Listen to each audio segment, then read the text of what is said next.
Hello बच्चों, आज हम पढ़ेंगे कक्षा 12वीं के लिए हिंदी ऐच्छिक विषय का एक चैप्टर जो कि लिखा है असगर वजाहत ने। उनके द्वारा लिखी गई 3 लघु कथाएं हम पढ़ चुके हैं। चौथी और अंतिम लघु कथा है साझा। ये जो कहानी है किसान और जमींदार के संबंधों पर आधारित है कि हमारे देश में किसान और जमींदारों का संबंध कैसा है, ये व्यवस्था कैसी है। हालांकि ये व्यवस्था आजकल नहीं है। ये व्यवस्था जब भारत आज़ाद नहीं हुआ था तो अंग्रेज़ों के समय ये व्यवस्था थी और भारत की आज़ादी के कुछ वर्षों बाद तक भी भारत में ज़मींदारी व्यवस्था कायम रही। तो ये उसी से रिलेटेड एक कहानी है। इस कहानी को समझने से पहले चलिए एक दैनिक जीवन का उदाहरण देखते हैं। बहुत आसान सा एक छोटा-सा उदाहरण मैंने लिया है कि मान लो एक व्यक्ति है, वो शारीरिक रूप से बहुत कमज़ोर है। बिल्कुल हड्डियों का ढाँचा है, शारीरिक रूप से बड़ा कमज़ोर है और एक दूसरा व्यक्ति है बिल्कुल पहलवान टाइप। और जो कमज़ोर व्यक्ति है वो बहुत प्रतिभाशाली है, अपने प्रतिभा से, अपनी बुद्धि के बल से बहुत ज़्यादा पैसे कमाने की क्षमता वो रखता है। पहलवान के अंदर केवल शारीरिक बल है, वो केवल शरीर से मजबूत है, बाकी उसको कुछ नहीं आता। तो पहलवान व्यक्ति के दिमाग में ये आ जाता है कि यदि ये कमज़ोर व्यक्ति का साथ पकड़ ले तो ये हमेशा के लिए उसको कमा करके दे सकता है।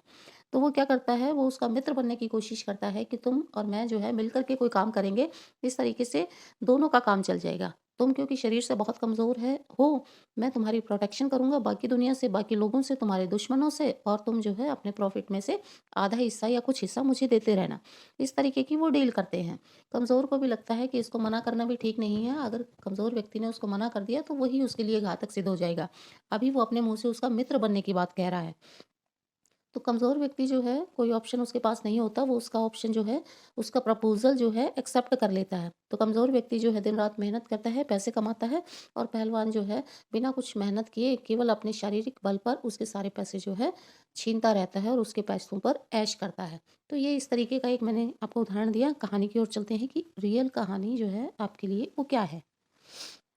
कहानी है, एक किसान है, किसान को अपना काम करना बड़े अच्छे से आता है, यानी किसान है वो टैलेंटेड है बेसिकली, और वो खेती-बाड़ी करना बहुत अच्छे से जानता है। ज़मींदार जो है मेहनत नहीं करना चाहता, शारीरिक बल का प्रयोग नहीं करना चाहता, वो चालाक है, उसके पास दिमाग है, वो अपने दिमाग से ही पैसे कमाना चाहता है। ज़मींदार जो है चालाक है, ज़मींदार खुद शारीरिक मेहनत नहीं करना चाहता, ज़मींदार उसको डरा करके केवल उसकी कमाई पर ऐश करना चाहता है, उसकी मेहनत पर ऐश करना चाहता है। तो ज़मींदार क्या करता है, किसान को डरा देता है कि तुम्हें खेती करनी नहीं आती, तुम और मैं मिलकर के खेती करेंगे तब हम जा कर के कामयाब होंगे, और तुम जो है मेरे साथ साझेदारी कर लो। तो किसान ने पहले भी शेर के साथ, चीते के साथ, मगरमच्छ के साथ खेती करी, लेकिन उसने उनके साथ खेती करने का अंजाम देख लिया था कि क्या होने वाला है। यहाँ शेर, चीता और मगरमच्छ जो है, हमारे भारतीय समाज में जो पहले व्यवस्था थी, यानी अंग्रेज़ों के समय व्यवस्था थी, ये अंग्रेज़ों के लिए हो सकता है, अंग्रेज़ों के बाद जो है राजाओं के लिए हो सकता है, ज़मींदारों के लिए हो सकता है कि किस तरीके से उन्होंने किसानों को लूटा। तो किसानों का अनुभव जो था, किसी के साथ भी बहुत ज़्यादा अच्छा नहीं रहा। ना अंग्रेज़ों के साथ किसानों को ज़्यादा अच्छा अनुभव था, ना राजाओं के साथ ज़्यादा अच्छा अनुभव था, और ना ही ज़मींदारों के साथ किसानों का बड़ा अच्छा अनुभव था। लेकिन क्योंकि किसान जो है निम्न स्तर पर आता है व्यवस्था में, तो वो किसी का विरोध करने की कंडीशन में नहीं होता। हाथी चाहता है खेती में साझेदारी करना। हाथी जो है ज़मींदार को कहा गया है। इस कहानी में हाथी जो है ज़मींदार का प्रतीक है। ज़मींदार क्या चाहता है कि वो किसान के साथ मिलकर के खेती करे, लेकिन किसान को पता है कि वो क्योंकि पहले साझेदारी में खेती कर चुका है, उसे पता है क्या हाल होना है, तो वो मना कर देता है। लेकिन ज़मींदार किसी न किसी तरीके से उसे सब्ज़ बाग दिखाता है। हाथी जो है किसान को सब्ज़ बाग दिखाता है, किसान का अनुभव हालाँकि उसको बार-बार मना करता है, लेकिन हाथी उसको सब्ज़ बाग दिखाता है कि मैं शारीरिक रूप से इतना मजबूत हूँ, और मैं जो है छोटे-मोटे जानवरों से तुम्हारी रक्षा करूँगा, तुम्हारी फसल की रक्षा करूँगा। इस तरीके से वो उसको अपने फ़ेवर में कर लेता है।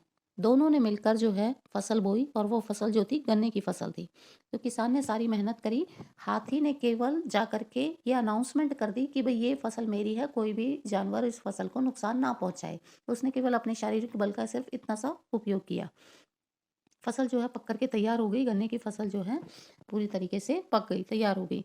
आधी-आधी बाँटने का समय आया। किसान चाहता है कि हालाँकि हाथी ने मेहनत नहीं की कुछ भी, फिर भी क्योंकि उसकी मजबूरी थी उसके साथ काम करना, जब फ्रूट लेने का समय आया, जब कोई फ़ायदा मुनाफ़ा लेने का समय आया, तो किसान चाहता है कि फसल जो है पूरे तरीके से ईमानदारी से आधी-आधी बाँट ली जाए। लेकिन हाथी क्या चाहता है कि फसल जो है उसके तरीके से बाँटी जाएगी, क्योंकि वो शारीरिक रूप से ज़्यादा बलवान है, तो किसान को उसकी बात माननी पड़ती है। हाथी कहता है कि मेरे तरीके से फसल बाँटी जाएगी। तो हाथी क्या डिसाइड करता है कि कैसे फसल बँटेगी?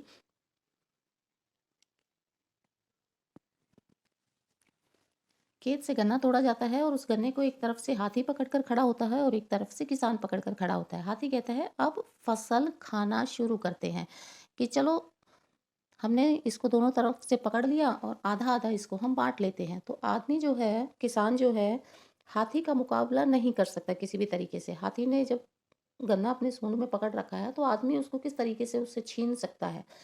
तो हाथी जो है गन्ने के साथ-साथ आदमी को भी अपनी तरफ खींचने लगता है। इसका क्या मतलब है, ज़मींदारी व्यवस्था में जब किसान मान लो विरोध करने की बात करता है, या किसान जैसे दूसरी तरफ से गन्ना पकड़ कर खड़ा था, किसान अपना हक मांगने की बात करता है, तो जमींदार उसके अस्तित्व के लिए ही खतरा बन जाता है। अस्तित्व के लिए खतरा यानी कि उसको उसकी जान पर बनाती है, उसको उसकी जिंदगी से भी हाथ धोना पड़ सकता है अगर उसने विरोध किया तो इस तरीके की बात हो जाती है।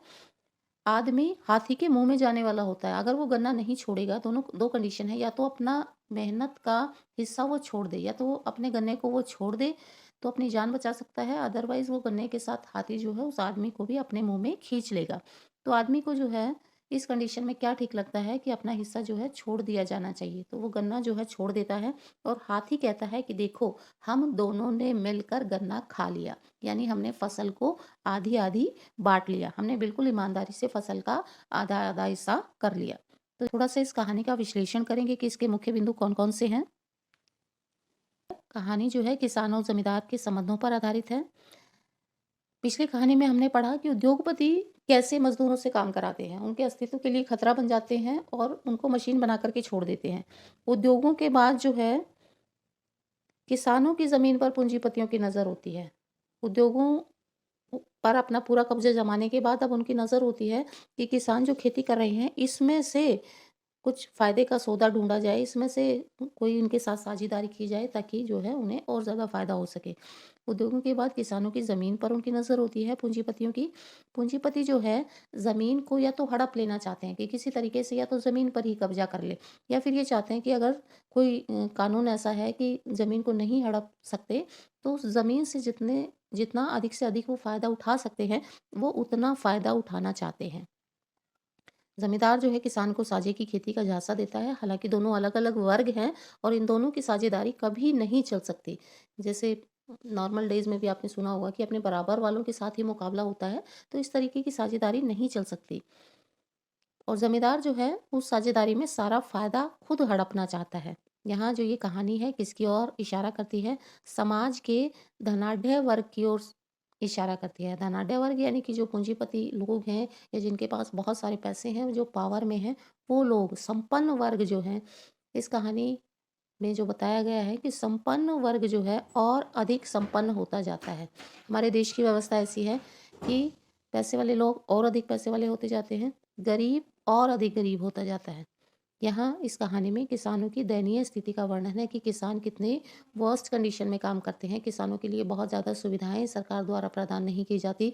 सारा फ़ायदा जो है ज़मींदार ले जाते हैं। सरकार की ओर से कोई बहुत अच्छी व्यवस्था नहीं है। किसानों की स्थिति जो है बहुत दयनीय है। कुल मिलाकर के किसान और ज़मींदारी व्यवस्था पर ये कहानी जो है व्यंग्य करती है।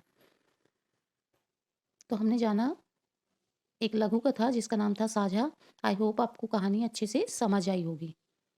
अगली वीडियो में करेंगे हम इन लघु कथाओं के प्रश्न उत्तर।